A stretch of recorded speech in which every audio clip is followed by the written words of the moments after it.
Welcome back. मैं हूं नेहा और आप सुन रहे हैं हॉरर्स कहानी विथ नेहा की जुबानी। तो शुरू करते हैं आज की कहानी। हिमालय की बर्फीली गोद में जहां इंसान की आवाज भी गूंजने से डरती थी, वहां एक पुराना जर्जर आश्रम था। लोग उसे कालधाम कहते थे। इस आश्रम में रहता था तांत्रिक वामदेव। वामदेव की आंखें लोभ से भरी थीं और उसके हाथ उन शक्तियों के पीछे थे जो उसे इस धरती का राजा बना सकें। उसने वर्षों तक काली शक्तियों की उपासना की, पर उसका मन एक ही चीज पर अटका था, अमरता और अद्वितीय सौंदर्य। उसे अपनी साधना से पता चला था कि यह सब केवल एक अप्सरा के साथ किए गए अपवित्र बंधन से ही संभव है। अप्सरा जो स्वर्ग की सबसे सुंदर और शुद्ध आत्मा होती है। वामदेव जानता था कि कोई अप्सरा अपनी मर्जी से किसी तांत्रिक से विवाह नहीं करेगी, इसलिए उसने धोखे का सहारा लिया। वामदेव ने एक भयानक माया यंत्र तैयार किया।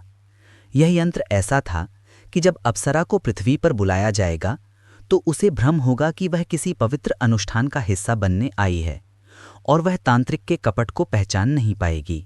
वामदेव ने अपनी साधना की चरम सीमा पर पहुंचकर उस रात का इंतजार किया जिसे महारात्रि कहा जाता था, जब तीनों लोक के द्वार क्षण भर के लिए खुल जाते हैं। अंधेरी रात थी। आसमान में बादल ऐसे छाए थे जैसे प्रकृति खुद वामदेव के कृत्य से आंखें फेर रही हो। कालधाम में वामदेव ने हड्डियों और लहू से एक हवन कुंड सजाया। जब उसने अप्सरा आवाहन मंत्र जपना शुरू किया तो आश्रम के बाहर मौजूद देवदार के पेड़ भी डर से कांपने लगे। उसकी आवाज में एक भयानक आकर्षण था, एक ऐसा खिंचाव जो सीधा स्वर्ग के कानों तक जाता था। कुछ ही देर में हवन कुंड से दुधिया रोशनी निकली। पहले वह धुंध थी, फिर वह धुंध धीरे धीरे एक दिव्य आकृति में बदल गई। उसका नाम था आलोका। आलोका की सुंदरता ऐसी थी कि वामदेव की आंखें भी उसे पूरी तरह देख नहीं पा रही थीं। वह साक्षात प्रकाश और पवित्रता की मूर्ति थी। आलोका ने वामदेव को देखा। उसके चेहरे पर भ्रम और जिज्ञासा थी। तुमने मुझे क्यों बुलाया, हे साधक?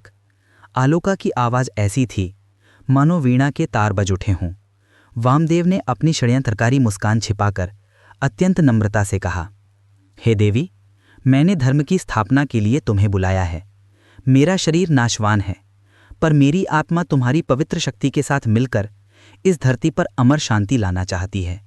यह एक दिव्य विवाह बंधन होगा जिससे तुम्हें भी मोक्ष प्राप्त होगा। आलोका, जो शुद्ध हृदय की थी, उसके धोखे को भांप नहीं पाई। उसने सोचा, यह त्याग है, पवित्र मिलन है। जैसे ही आलोका ने हाँ कहा, वामदेव ने चुपके से माया यंत्र को सक्रिय कर दिया और शाप से बंधे विवाह का मंत्र जपना शुरू कर दिया। जैसे ही वामदेव ने अंतिम मंत्र फूंका, आलोका की दिव्य रोशनी चीख में बदल गई। उसे एहसास हुआ कि यह मोक्ष नहीं, बंधन है। यह मिलन नहीं, छल है। उसके शरीर से दिव्य शक्ति बाहर निकलने की कोशिश करने लगी, पर वामदेव के मंत्र और माया यंत्र ने उसे जकड़ लिया। विवाह संपन्न हुआ, पर वहां कोई मंगल ध्वनि नहीं बजी। वहां केवल पीड़ा की भयानक गूंज थी। वामदेव को तत्काल उसकी शक्ति मिल गई। वह पहले से कहीं ज्यादा शक्तिशाली हो गया। लेकिन उस रात के बाद कालधाम के आसपास की प्रकृति सड़ने लगी। जंगल के हरे पत्ते पीले पड़ गए, पानी के झरने सूख गए, क्योंकि वामदेव ने केवल आलोका के शरीर को नहीं बल्कि उसकी पवित्र ऊर्जा को दूषित किया था। वामदेव तो शक्तिशाली हो गया, पर वह वास्तविक शांति नहीं पा सका। आलोका का शरीर अब वामदेव की दासी था, पर उसकी आत्मा विद्रोह कर रही थी। उसने वामदेव के नए शरीर में धीरे धीरे शाप घोलना शुरू कर दिया। शुरुआत छोटी थी। जब भी वामदेव दर्पण देखता तो उसे अपनी आंखों के नीचे गहरे काले घेरे दिखाई देते। धीरे धीरे उसे महसूस हुआ कि उसकी छवि विकृत हो रही है। जिस अमरता और सुंदरता के लिए उसने इतना बड़ा पाप किया था, वह अब सड़न में बदल रही थी। एक दिन जब वामदेव ने अपनी शक्ति का प्रदर्शन करने के लिए जोर से हंसा तो उसने महसूस किया कि उसके दांत टूटकर गिर गए हैं। जब वह दर्पण के सामने गया तो वह कांप उठा। उसकी छवि अब तांत्रिक वामदेव की नहीं, वह एक वृद्ध झुर्रीदार लहूलुहान दानव की छवि थी। उसकी आंखें अंदर धंस चुकी थी और उसके होठों पर हमेशा एक भयावह घाव रहता था। यह आलोका की आत्मा का प्रतिशोध था। वह उसके शरीर को बाहरी रूप से सुंदर बनाए रखती थी ताकि वह लोगों को धोखा दे सके, पर दर्पण में उसे उसकी असलियत दिखती थी, एक जीता जागता सड़ता हुआ नरक। रात को वामदेव के महल में दिव्य संगीत गूंजता था। यह आलोका की क्रोधित आत्मा का गीत था। वह उसे सोने नहीं देती थी, उसे हमेशा याद दिलाती थी कि उसने क्या खोया है। वामदेव जानता था कि वह हार रहा है। उसने तय किया कि वह आलोका की आत्मा को पूरी तरह से नष्ट कर देगा और केवल उसकी शक्ति को ही अपने पास रखेगा। उसने अमावस्या की रात एक अंतिम भयानक अनुष्ठान की योजना बनाई। जब आधी रात हुई तो वामदेव ने आलोका को उस माया यंत्र के केंद्र में बांधा जहां उसका बंधन शुरू हुआ था। हवा में सल्फर और रक्त की दुर्गंध फैल गई। वामदेव ने जैसे ही मंत्रों को जपना शुरू किया, आलोका ने अपनी अंतिम शुद्ध शक्ति को जागृत किया।